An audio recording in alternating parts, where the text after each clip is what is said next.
વચનામૃત પાંચમો ધ્યાનના આગ્રહનો. સ્વામિનારાયણ હરે, સ્વામિનારાયણ હરે.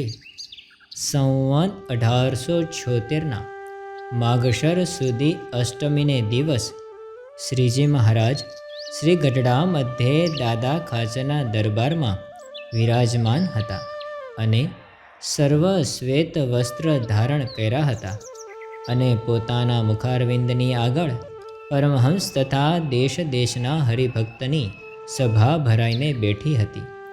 પછી શ્રીજી મહારાજ બોલ્યા છે, રાધિકાએ સહિત એવા જે શ્રી કૃષ્ણ ભગવાન તેનું ધ્યાન કરવું અને તે ધ્યાન કરતાં મૂર્તિ હૃદયને વિશે ન દેખાય તો પણ ધ્યાન કરવું, પણ કાયર થઈને તે ધ્યાનને મૂકી દેવું નહીં.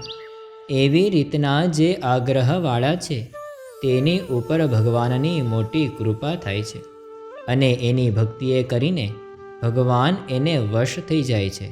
ઇતિ વચનામૃતમ ગઢડા પ્રથમ પ્રકરણનું પાંચમું જે તે થયું.